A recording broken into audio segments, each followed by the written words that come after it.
বিসমিল্লাহির রহমানির রহিম। কয়েকদিন ধরে আমি ভিডিও দিচ্ছি না। যারা আমার রেগুলার আছেন দর্শক তারা তো অবশ্যই বুঝতে পারছেন, কারণ কি আমি অনেকদিন ধরে একটু অসুস্থ, তার মধ্যে আমার হাত থেকে পড়ে আমার সেটটাও নষ্ট হয়ে গিয়েছে। তো আমি সময়ের কারণে, অসুস্থতার কারণে দুটা মিলেই আমি সেটটাকে ঠিক করতে যেতে পারিনি। তো যাই হোক, আজকে সেটটাকে ঠিক করে নিয়ে আসলাম। সবাই আমার জন্য দোয়া করবেন। তো আলহামদুলিল্লাহ সর্বদাই ভালো আছি। তো আজকে যেটা আমি রান্না করব সেটা হচ্ছে কাসকি মাছ, নদীর কাসকি মাছ আনা হয়েছে বাসায়। তো সেটাকে আমি সুন্দর করে কিভাবে রান্নাটা করলাম পুরো প্রসেসিংটাই আপনাদের মাঝে শেয়ার করলাম, দেখবেন কিভাবে রান্নাটা করি। তো মাছ হয় কি অনেক সময় ছোট আর বড় নাকি রান্না করার মধ্যেই অনেক কিছু।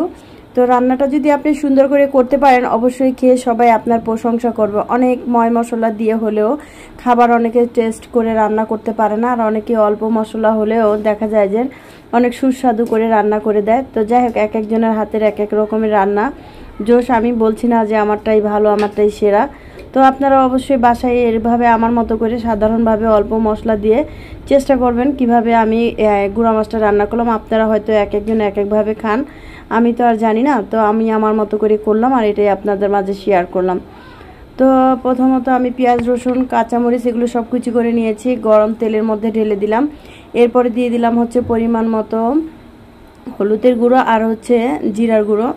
এগুলো দিয়ে আমি সুন্দর করে নাড়াচাড়া করে নেব। তো দেখুন, রান্নাটা হয় কি অনেক সময় একটু স্লোভাবে শান্তশিষ্টভাবে রান্নাটা করলে ভালো হয়। তো আমার তো ক্যামেরা ধরার কেউ নেই, আমি নিজে একা একাই সব করি। তো যাই হোক, একা একা করলে যা হয় আর কি তাই হচ্ছে আমার সাথে। তো এখন আমি দিয়ে দিচ্ছি একটু পরিমাণ মতো পানি, তারপর নাড়াচাড়া করে নিলাম। তো নাড়াচাড়া করে নেওয়ার পরে দেখেন আমার ক্যামেরাটা কিন্তু এক সাইড হয়ে আছে, তবু আমি মনে করতেছি যে না ঠিক আছে। তো তখন বোঝা যায় না, কাজের সময় গেলে তাড়াহুড়ো তো থাকেই। এর মধ্যে দিয়ে দিব আমি টমেটো বাটা। টমেটো বাটাটা কেন দেই এটাও আপনাদের সাথে শেয়ার করি। আমি টমেটো অনেকে অনেক দাম দিয়ে কিনেন, তো আমি 5 টাকা 6 টাকা কেজি টমেটো শহরের বাড়িতে থেকেও নিয়েছি। তো সেই টমেটোটা হয়েছে কি যে আমি ফ্রোজেন করে ফ্রিজে রেখে দিয়েছি। এটা দিলে কেমন ছাবা ছাবা মনে হয়, তো ছাবা ছাবা মনে হয়, এর জন্য আমি এটাকে বেটে দিলে হয় কি মিক্সড হয়ে যায় আর ঝোলটা একটু হালকা ঘন ঘন হয়, খেতেও ভালো লাগে। আর গুঁড়া মাছের লবণটা বেশি হলে তো কখনোই মুখেই নেওয়া যায় না, তো পরিমাণ মতো লবণটা দিয়ে দিতে হবে। তো এইরকম আমার সুন্দর করে কষানোটা হয়ে গেলে এই হচ্ছে আমার দেশি ধনিয়া পাতা। দেশি ধনিয়া পাতা হইলে হয় কি এই পাতাগুলোকে আমি সুন্দর করে কষলে ধুয়ে নেব। তো নেওয়ার পরে এর ভিতরে সুন্দর করে আমি মশলাটাকে কষিয়ে একটু পানি দিয়ে দিলাম। পানি দেওয়ার পরে দিয়ে দেব আমি ধনিয়া পাতা কুচিটা, সুন্দর করে কাঁচামরিচ দিয়ে দেবো আর ধনিয়া পাতা কুচি দিয়ে দেবো। এগুলো আগে আগে দিলে একটু ভালোই হয়। এক একটা রান্না এক এক রকম, এটা হচ্ছে বিষয়। আমি বলছি না যে এই রান্নাটা পচা বা ওটা পচা।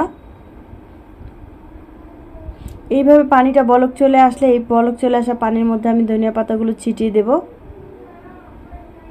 সুন্দর করে, যাতে পুরোটায় বিছিয়ে যায়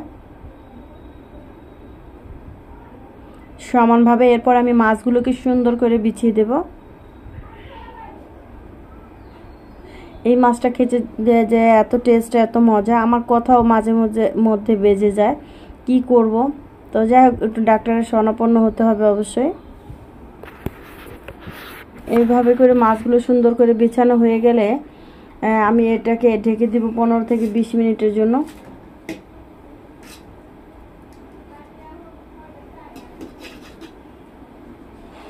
তো সুন্দর করে দেখুন সমান করে দিলাম।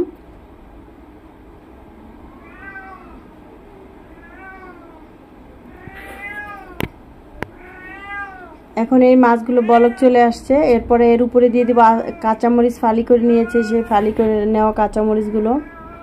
তো আমার বাসায় একটা জ্যামি আছে বিড়াল, ও হচ্ছে কান্নাকাটি করতেছে, আও করতেছে, বাইরে যাবে। তো আমার ভিডিও বানানো শেষ হলে আমি যাব, ওকে নিয়ে একটু বাইরে যাব।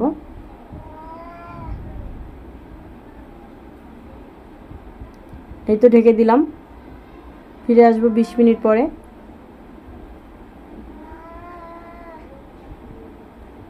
দেখুন তরকারি কালারটা অনেক সুন্দর হয়েছে, মাশাআল্লাহ মাশাআল্লাহ।